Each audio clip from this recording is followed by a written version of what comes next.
Hello, and welcome back to For Book's Sake. I am Heather Roberts. I am Veronica Adams, and we are your undercaffeinated 1852 media team today. We are, and we took a week break because I came down with a sinus infection and bronchitis, and still getting over it. So, might hear a little sniffles or coughing today. My apologies, but I'm Heather's back. persevering for you. We're here. We're medicated now. We're on antibiotics. Hooray for modern medicine. We're We love sipping tea. science. Yes. We love science, so all good. But yeah, last week, unfortunately, you would not have enjoyed the voice that was existing in that day. So here I don't we know, it might have are. been entertaining. We could have given everybody a laugh. It would have been something. That's what it would have been. But here we are a week later. But we are here to fulfill our promise of talking about library censorship. We haven't talked about that before. Public school and library censorship is really what it is. And it's a really interesting topic that has unfortunately blown up in the past couple of years. And censorship is just running rampant. I, I mean, there's a stat from the American Library Association that says that the number of titles targeted for censorship surged 65% in 2023 compared to 2022, which reached the highest levels ever documented in more than 20 years of tracking. Well, I mean, there is a social and political movement in a lot of places to take content out of classrooms and out of public libraries. And I think that's emboldened people who agree with those particular views everywhere to start attacking their own local public libraries and to petition their school boards. And Yeah. 65% actually sounds kind of low to me. Yeah. I mean, the actual number. Okay, let's talk about actual numbers. This is 2023 numbers, okay? 1,247 demands to censor library books and resources in 2023. So, I actually thought that number would be higher, Yeah. but I did. I don't know. But at the same time, that's still a lot. That's just demands. That doesn't include books, right? So, Right. 4,240 unique book titles were targeted for removal So these in schools. 1,200 some odd demands include multiple titles, obviously. People are Correct. like, let's get rid of this one and this one and this one all in the same petition or whatever. Correct. And you know what infuriates me the most about this? I mean, there's a variety of things that infuriate me a lot, The but blatant hypocrisy in yeah, the interpretation of the First Amendment. yes, there's that. There's that. Two, most people have not read the books in which they are demanding be taken down, That's right. which is incredibly infuriating. They are cherry picking some type of excerpt from the book that they dislike that has been told to them by an organization or group that has, created some list that is motivated by a political, underlying, motivation, Mhm. political motivation there. So it's incredibly infuriating that the people who are doing the dirty work, who are submitting these demands for books to be taken down, have not read these books. And I would argue to say are not reading books, period. I mean, honestly, I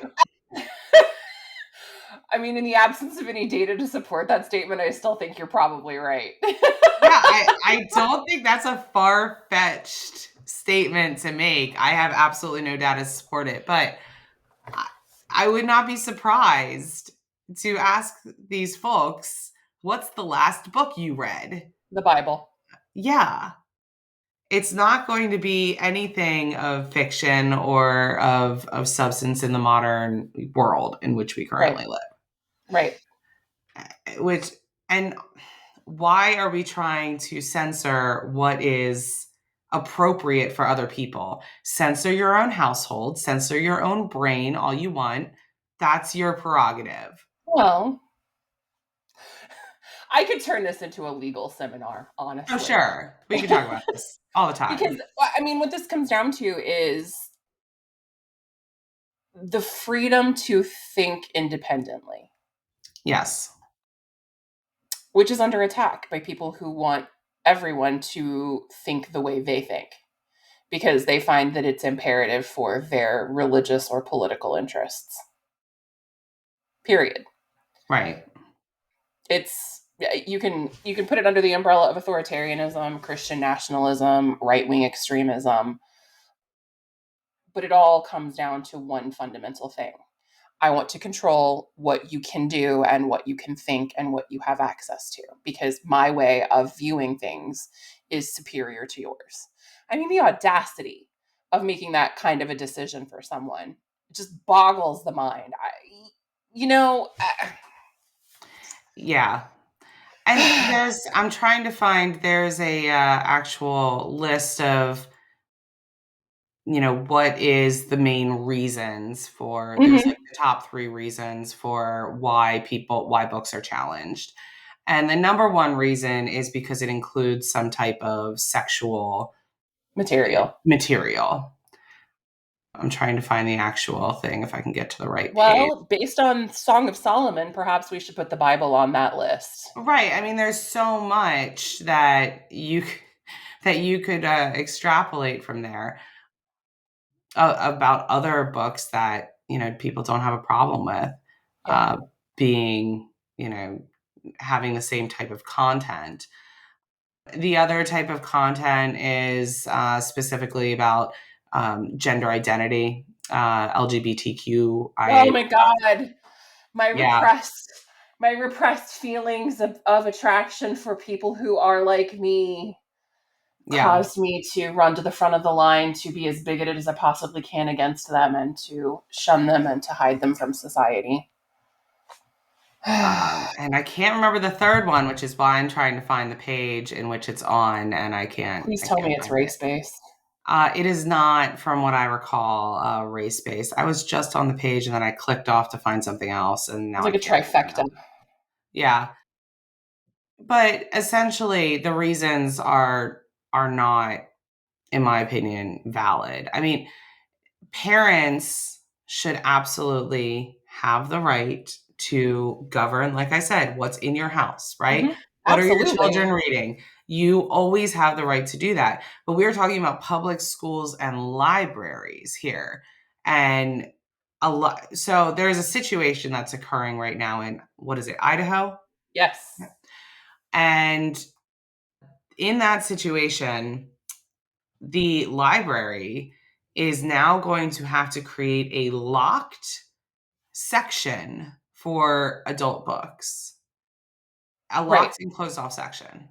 Because of a Because, brand new a piece of state legislation that came out of the state house in Idaho, which yes, allows people to challenge the existence of adult material in the library collection. And if the library doesn't lock it up or remove it, I believe they're responsible for paying some sort of monetary fine to the person who is upset about the content's existence in the library's collection.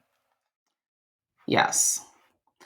And the biggest problem with that, I mean, there's so many problems with that, but the biggest problem with that, that somebody pointed out, is that libraries don't have the money to be able to be creating these locked separate Right. sections.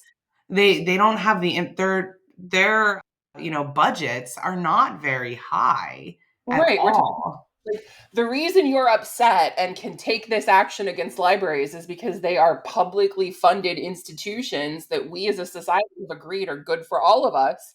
And so we slice off a very small portion of our tax money to fund them. And then you want them to stretch that money even further than they already do to create some sort of like dirty back room for the books you don't like. Right.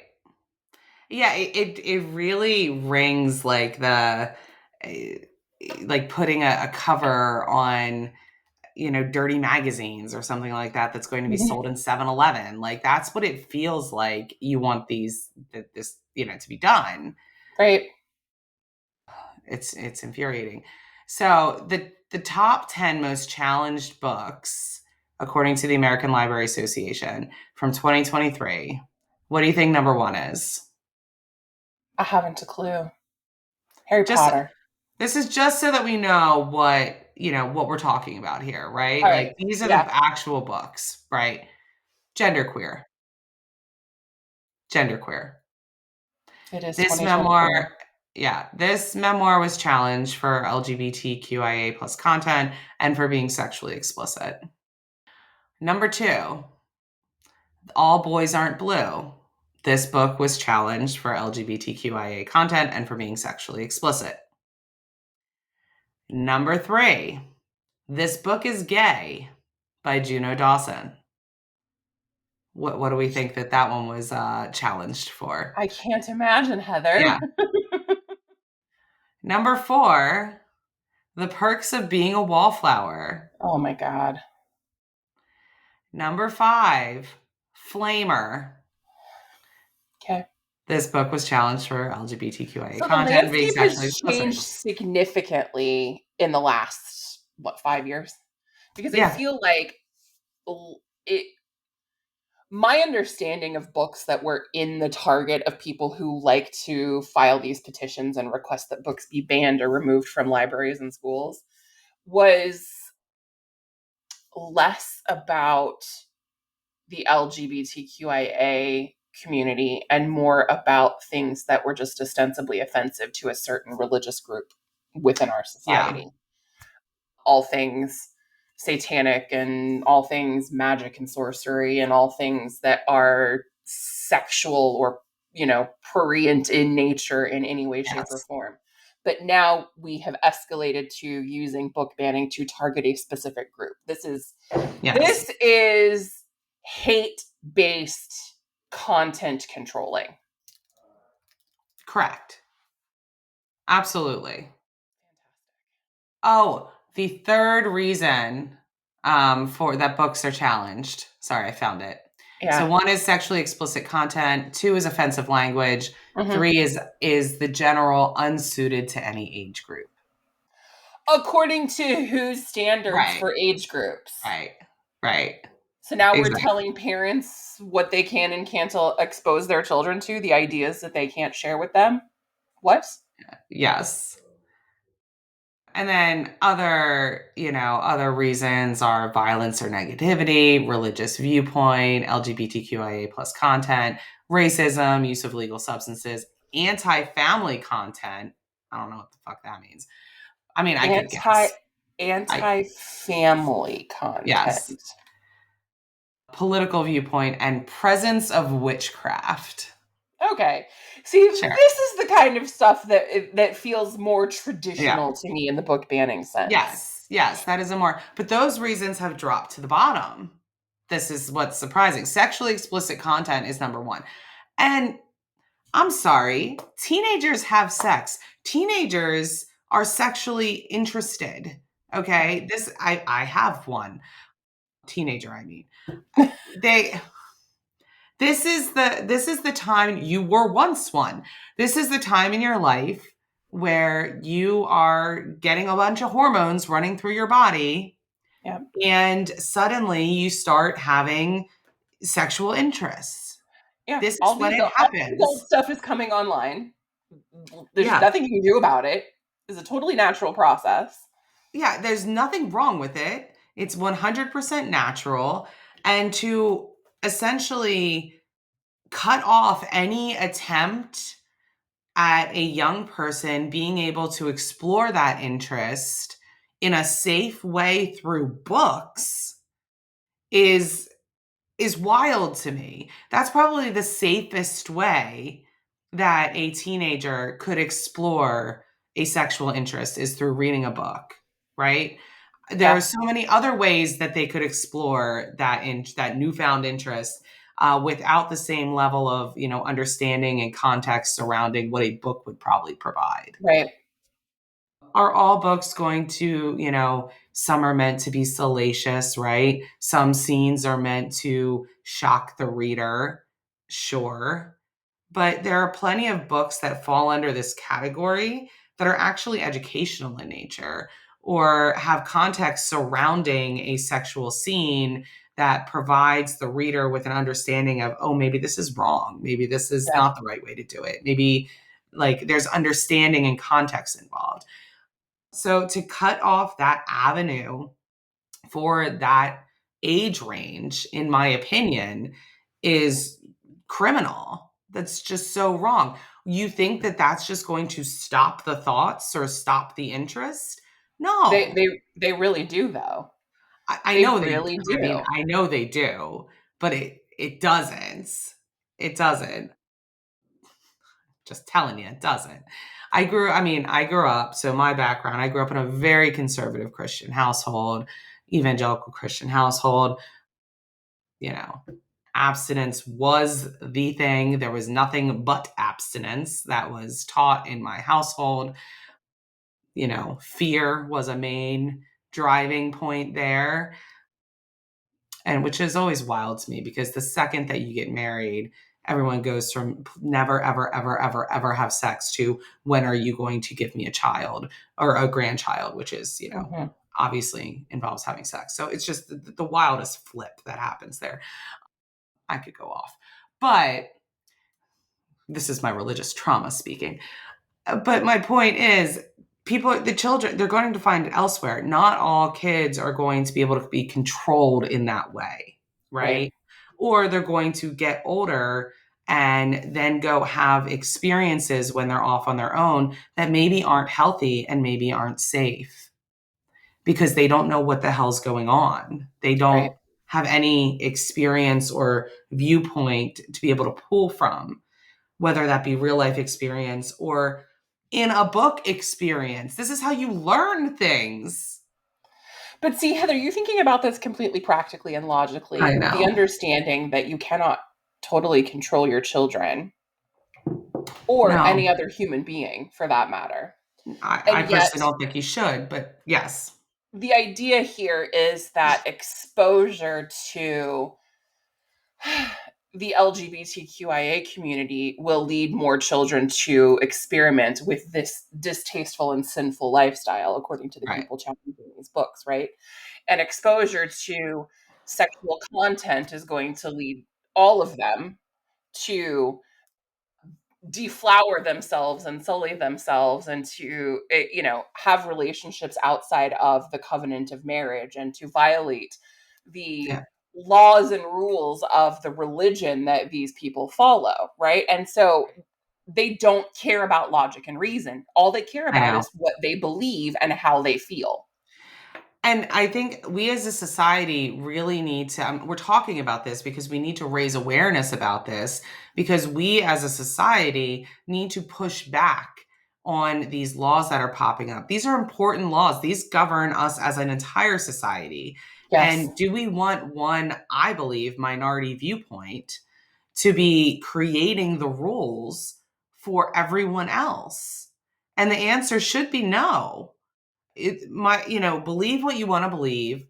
That's fine. absolutely. You Absolutely. do you. That's the whole point of America and freedom and the It's First it's when you Amendment. leverage our political system to Yes, force your beliefs on other people and to make rules for correct. our entire society so that the rules align with what you believe that we have a problem, a Yeah, big problem. a big problem, and that's what's happening. And in Idaho specifically, not only are they trying to, well, not are they trying to, they did require that libraries have these adults only locked sections. But if I believe if there's an issue, right? Like if somebody comes Mhm. in and finds adult book, which is so vague, right? Outside of the adult lock section, that they can then sue the library for $250 a pop, Yeah. Yeah. And which and in a is lot going of to, places your community library is running on a shoestring budget anyway. $250 could be in some cases 5 to 10% of their operating budget, you yeah, know? this is going to decimate public libraries across the United No. States. There's And there's been a campaign to choke them out for a long time, but right, I know. yeah. But libraries are one of the last safe places for freedom of information. For people that claim that they want freedom of information so badly that they want, all these Just the freedom, information they want. yeah, or all this freedom that they want, they certainly have no problem cutting it off for other people. Hmm. And that's really why we're talking about this, because banned books are just a cusp. I mean, I feel like we are living in Ray Bradbury's America. Oh my God. It's so true, though. And Yeah. the problem is there is a disconnect between the fundamental values of a democracy and the fundamental tenets of being a member of a faith-based group.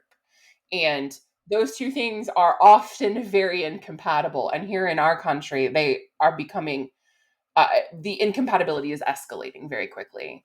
And there is a group of people who believe certain things, who have, like you said, become a very loud minority. Yeah. And they've organized in such a way that they are gaining more and more control at local and state levels for sure. And they're working on it at the national level as well. And it's a threat to our democracy, I think. If you're going to extinguish the freedom of thought and the freedom to access information at all levels, even information for entertainment in this particular case, you're asking for some sort of authoritarian system, not Right. what America has been since its inception, period. Yeah. And I mean, there's just, if I believe Noam Chomsky said, if we don't believe in freedom of expression for people we despise, we don't believe in it at all. That's right. And there's that other quote, like I don't agree with what you said, but I will fight to the death for your ability to say it. And I thoroughly agree with that also. I'm not out there trying to ban books that have all of the viewpoints in it that I loathe. I Right. believe those books should also be in existence. We Agree. need to have a point and a counterpoint, right? That's the whole idea of freedom of information and being able to think critically. You should be able to read this and read that and think critically on your own and come up with your own concepts. Maybe you believe in one or the other, maybe you believe in pieces of each. Whatever it is, that is your prerogative to do as a human and as an individual. And I'm not here to restrict anybody's right to be Yeah. able to do it on either side. And that's what's infuriating, because there's only the push from the one side trying to restrict these books. There's not a push from the other side trying to restrict books that contain religious thoughts and religious viewpoints. And, Can you you know, imagine what would happen if there was a oh movement to my push back? God. Oh my The God. attack on religion in America, the victim mentality that would just completely sweep the part of our culture that is leaning into this book banning thing. Right. Le- ugh, they would be loud. There would be lawsuits. I mean, Yeah. scorched The, earth. the war on Christianity, that's what it would be called. I've heard that before. Yeah. So, and these books about gender identity are so important, because and people are saying like, oh well, so many more, it's a fad, kids are now changing their identity multiple times before they become an adult, and et Mhm. cetera, et cetera, et cetera. But no, I mean, kids are experimenting as they should in the age range that is appropriate, and finding who they are. Yeah. Is that the same identity that they're going to have when they are become an adult? For some, it may be. For others, it may be slightly different. It might change. It might, grow. Uh, That's the whole point of trying to figure out who you are. And if you don't understand, you know, what is there, what the information is, you're sort of left aloof. And that's how you get a lot of teens who have some really depressive thoughts and turn inward on themselves and aren't, able to express themselves freely. And our suicide rates go up. I mean, that is a proven fact. when kids aren't able to express themselves and feel seen and understood. I, I mean, it's such a very sensitive age range. It is. But what I think we don't discuss enough when we're talking about this issue is that there are people pushing for the book bans, pushing to remove the representation from libraries, pushing to stifle and silence this content so that kids of any age can't access it, Yeah, who would not bat an eye at a story of any child, any adolescent engaging in self harm or maybe even committing yeah, because they identified in a way that threatens the established narrative about what it means to have a gender right, to them. right. That's Yeah, how cold and callous they are. it's very true. And I wouldn't say that there's some sort of significantly higher percentage. Now, I don't have any stats on this, but this is just my own Mhm. beliefs and educated thoughts. Yeah. Is that I don't think that there's a significantly higher percentage of teens that are identifying as part of the LGBTQIA Right. community. Right. I think that it's more accepted and now in society for people to openly admit that they are part of the LGBTQIA community. It's Right. not that these people weren't in existence before. It's just that they were forced to not speak about their They're no longer own hiding identity. and fighting their battles in silence. Correct. They're bravely speaking out and creating their own community Yes. as a lifeline for themselves because of how difficult it is to exist as a member of that community in our society. And thankfully, I thought we've gotten into 2024 where that is now more of a safe thing to do. And so, yes, more people are going to be willing to stand up and say, yes, I identify this way. Mhm. It's not that these people wouldn't have otherwise identified or, changed their minds or something. No, that's not what happened. They didn't read a book and change their mind because it's not a mind thing to change. It's how you were born. Okay.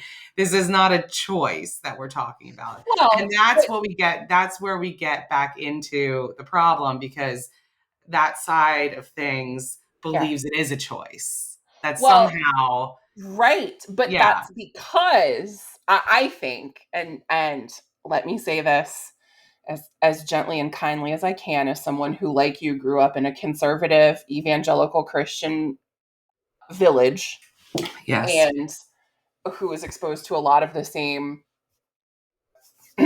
manipulation that you were. We're talking about a group of people who have a significant number of very legitimate fears yes, based on the content of a book that they respect. They believe that books have this kind of power to change beliefs, to change hearts and minds, to change behavior.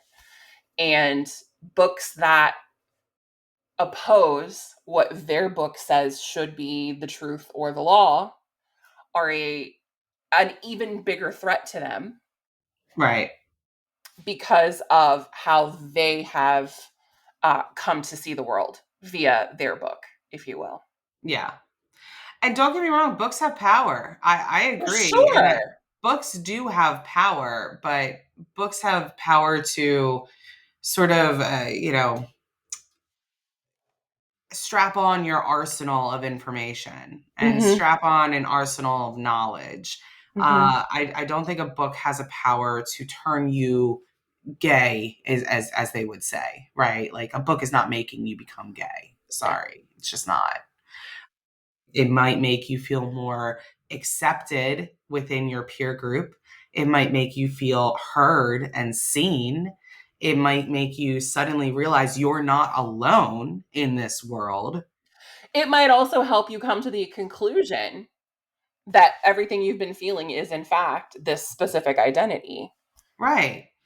but it's not creating those thoughts and feelings beforehand. Mhm. And it's also great for people who don't identify as part of the LGBTQIA plus community to read these books and say, and have some empathy and understanding for what others are going through with an identity experience. I mean, there's so much to be learned from everyone from these books. And to just ban them outright, and I'm using this as the biggest example because that is what is being challenged right now. Mhm. Is I just read, the top 10 most challenged books. I got to what? Book 5, and 4 out of the 5 of them are being challenged because of LGBTQIA plus content. Right. Right. I mean, and if we continue on down the list, there's still more that are being challenged for that Mhm. reason too. That is apparently the big reason that books are being challenged right now. Yeah. And sexually explicit content. I mean, come on, guys. Like, I remember reading books in middle and high school that had like some probably racy scenes or Girl, Judy Bloom, are you kidding me? yeah, right. Get out of here. And language that was like, whoo. Mhm. But they weren't being taught for the salacious purpose of reading the language. And if you Yeah. read only those short excerpts without any other context, yes, they sound obscene, but they're not when you put it in the book with the surrounding context. Nathaniel Hawthorne writes a book about an adulteress and the way she's ostracized from her community, which may not have explicit sexual content in it, but is a plot that centers around the sexual activity of a misbehaving woman Yeah. in a puritanical patriarchal society. And it's a fucking classic. But someone writes a gay young adult romance, and we are crucifying them on the town square and declaring their book Yeah. to be absolute filth. Get out of here. Yeah. Just get out of here with that shit. You might not have a very strong opinion about this, as Veronica and I obviously do. It's it's the book marketing slash lawyer in both of us. Yes. But I hope that at least we've given you something to think about why this is important in your community if it does start popping up in your community. Because it's all over the United States right now. If you're not paying attention, Mhm. you might not have seen it, but I guarantee it's in your community. There are only 2 states in the United States that have 0 attempts to restrict access to books or titles challenged in those attempts, and that would be the state of Delaware and my lovely state of Vermont. Yeah, Everyone else has has books that are being yeah. challenged. Every single Here, one. here in Illinois, where I am, we do have a new law on the books as of I think the last session of our state legislature, where public libraries who ban content for any reason are immediately ineligible for state funding. So at least our representatives here are trying to combat this movement too. But this is a very popular thing to do in a lot of places in this country. Yeah. The open attack on specific content for social, political, or religious reasons. And it looks like the top 2 biggest states where this is happening. Take a guess. Oh, come on now, Texas and Florida. 100%. You win. I mean, Not it's even a like it. question. It's like the Greg Abbott, Ron DeSantis anti-book tour. Right. Right. I know. But yeah, it's happening everywhere across the United States. So if you're not paying attention to it, you should be. Yeah. Because this is one of those local issues, where people say like all politics are local. This is Yes. what they mean. This is one of those local issues that you absolutely should be getting involved with your school boards, with your local communities about what is being put in your libraries Yeah. and what is being censored from your libraries Right. and public Right. schools. Yeah. And genuinely, I am not advocating for 6-year-olds to be able to read Sure. adult content in any way, shape, or form, whether it's whether it's gay or straight adult content. Okay. I'm also not suggesting that parents shouldn't be making the decisions about what is appropriate for their children at different developmental milestones. But Correct. I personally am very offended that our democratic experiment in pluralism is under attack from one specific group who thinks that they are so much better than everyone else and their way of looking, thinking, and seeing the world is better than all of the other alternatives out there, that they need to manipulate the political system to Yeah. force their rules on the rest of us. And this really smacks back of, people trying to act in a job in which they are not qualified, right? We had this back 100%. with COVID where suddenly everybody was a scientist, even though they did not go to the proper schooling for it. And a questioning of the experts has occurred since then. Listen, I'm all about questioning authority. I'm not saying you should just listen to authority blatantly and just Right. follow them, right? It's not what I'm saying. What I'm saying is that we have created standards for specific jobs in this country, right? A librarian, for instance, often needs to have a master's degree. Some sort of degree in library science Yeah, one, or one literature. yeah, Yes. some sort of degree in library science and literature. Oftentimes, a master's degree is required Yes. in some type of library science. And what do you think they're learning? There's programs. I mean, they are learning how to be a librarian, right? It's not just all sorting. They're learning how to source books. They're learning what's appropriate for what age groups. They're keeping But up with their experience. anti-intellectualism is the center of this entire movement. Yes, We are in a war with people who think that being smart and learned is a problem, yes, I largely know. because it makes people less less susceptible. Yes. God, I need a second cup of coffee. Less susceptible to manipulation and brainwashing, to have the same mentality, to agree to not think for themselves, or to agree not to challenge stuff other than the books. Those are the So, only things that can be challenged. right. So, but my point is, these librarians have gone through all of their schooling, Mhm. right, in order to be able to make those decisions within guidelines of other laws and the Supreme Court's rulings and all of that on what's appropriate, right? That's what they're Yeah. learning there. And they're learning how to source books and help people find things that are going to give them the information that they need for whatever it Well, is. and to conduct the And business of running a public institution and yes. all, collection management and all sorts of stuff. But like if there was a librarian in an elementary school that suddenly started stocking the shelves with some adult sexually charged erotica titles, then Mhm. absolutely we could have a discussion about whether that's appropriate. But that's not what's happening. Okay? That's not what's happening. Not one instance of that. That's not Could, happening in couldn't elementary school. couldn't be me reading Lady Chatterley's Lover in high school, okay? Like, Right. couldn't be. So, I mean, that's not what's happening. And also, I just need to point this out. If you are giving your child access to the internet, then I don't They're know already why. consuming Yeah, content that you would not want them to consume. yeah. So give it up on the libraries and public schools. Okay. If you gave them access to the internet, it's gone. What are you doing? If that is you, they're already finding the content. They Yep. already found it. It's there. I don't know what else to tell you. If you have, and also when you tell a kid no, when you say that this is restricted and taboo, what is the first thing that they are going to go and do? That's rule number one of parenting. Well, I That's guess the thing. rule number one is keep them alive. Rule number two is when you tell them no, they're immediately going to go do the thing you told them not to do. Yes, 100%. Yes.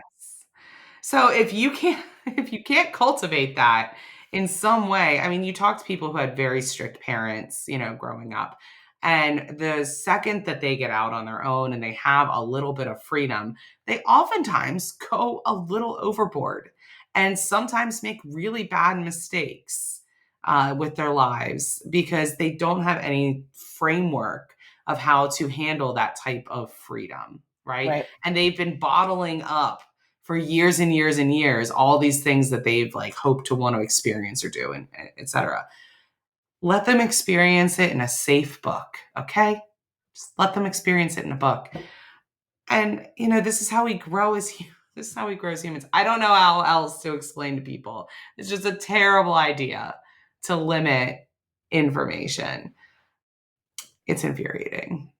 So, Well, I mean, unless you're ready to just say, forget the democracy, we're going to become an authoritarian right, regime.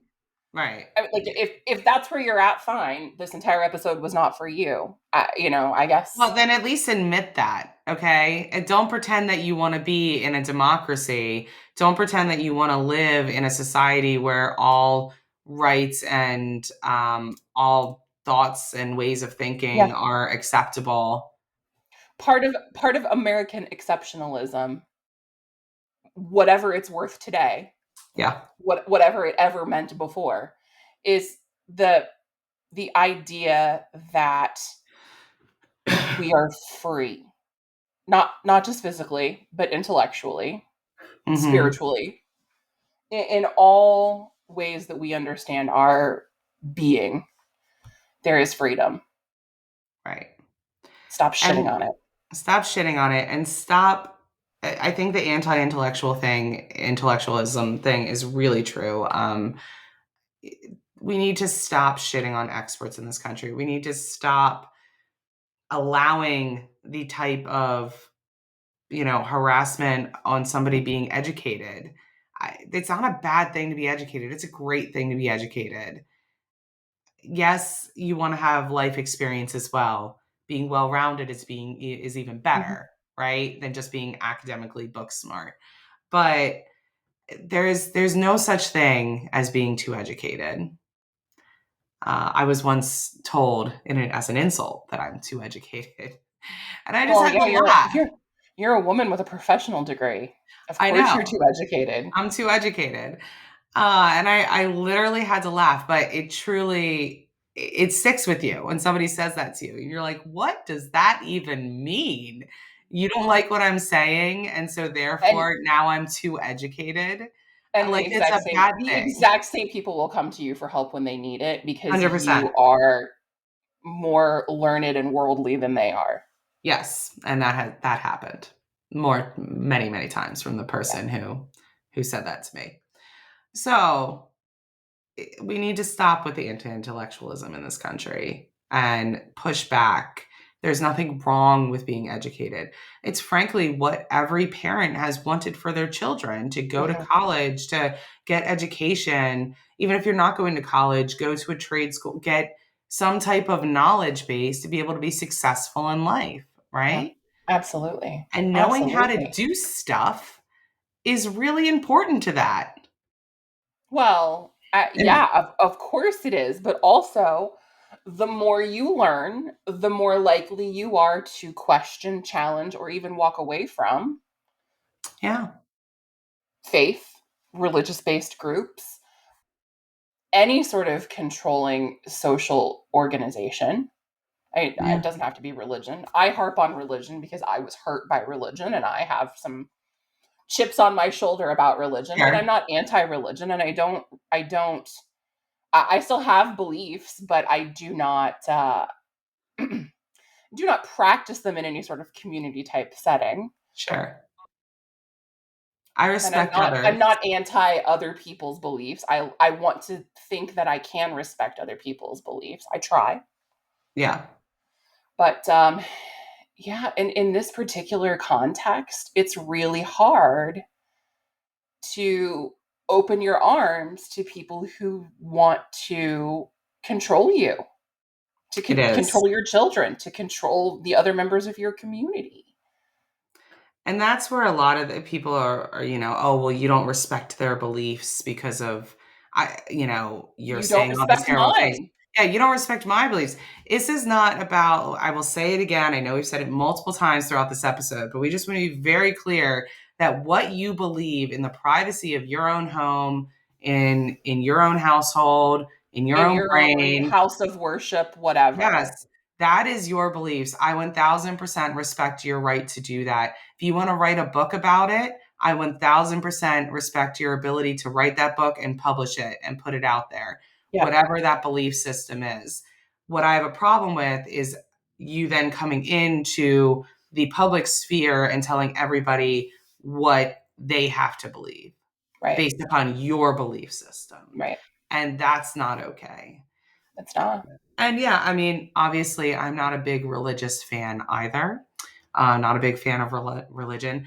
But I certainly respect those who do have those deep seated beliefs, and you know, I have no problem with their belief Yep. systems. It's only Yep. when they try to come and make me do the thing, uh, or try To to make you convert live me. in accordance to Yeah, their beliefs based on correct. utilizing our political system to achieve those Yes, goals. that's when we Well, have a and problem. that's actually something that perhaps this is a little bit too granular and too close to the situation in terms of analysis. But I really believe one of the reasons that we're seeing this is because of the lack of, well, I guess it is technically settled law, but it's settled law in a very bigoted way in our country, that gender identity and sexuality are not protected Yeah, classifications the same way that sex and race are. yeah, that's very And true.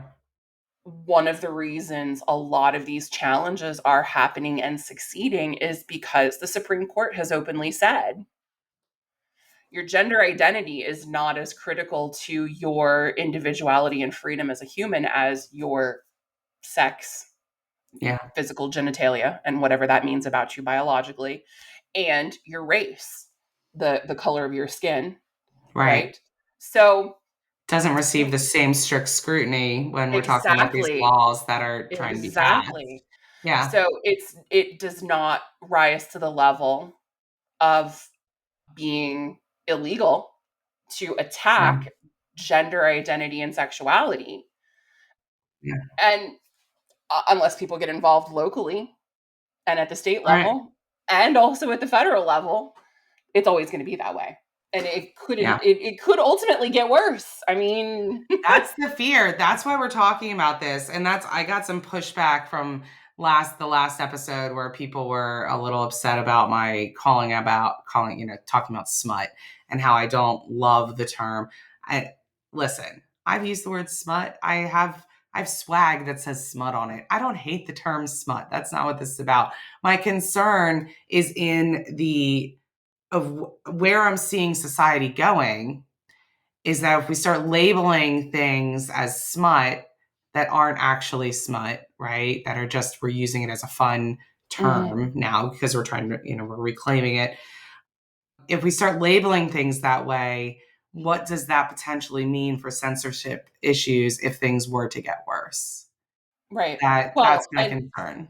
why isn't every book that has some sort of adult content in it labeled smut? Why is it only the romance novels they get Right. labeled smut? Like, give me a high fantasy series where the dwarves are fucking constantly and nobody says it's smut. It's high fantasy. You know Right. why? Because men read it more than women do. Mhm. Exactly. Same thing with, romantic thrillers, right? You got a police procedural, a who done it. The lawyer and the cop are working together and they fall into bed with each other. Also not smut because It's not a romance. Yeah.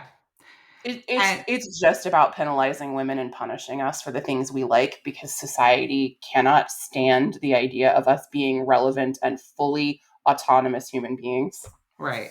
And also, I just want to say a smutty book to me is not a book with a sex scene or two in it. That is not a smutty book. That just happens to be, that's actually a pretty non-spicy romance book. That's like but run of by the by mill. today's standards, it's very tame. Yeah. Yes. Yeah, so like smut does not equal like sex in the book, which Uh-huh. is what Right. people are equating it to be, right? And that's my other like sort of warning, like, oh, can we not use Mhm. this as a ubiquitous term for saying sex equals in the book, Right. right? And because that's not really what it is. Smutty books to me are like, you know, the reverse harems or why choose romance is I believe what we are referring to them now. where you have like a lot of sex scenes, right? We're talking, every scene's a sex scene. There's like 5 different guys, 1 woman. Like it's, yeah, I've read some. Okay, I can identify it when I see it. You know what I mean? But we're not talking about the average contemporary romance novel. That to me is that's not a smutty book. That's a romance novel. That's what it is. Yeah. So I don't know. People try to make things into what they are not. My only concern with using the language is the words that we're using could denote potential future ramifications if this does go further Sure. than Sure. it is.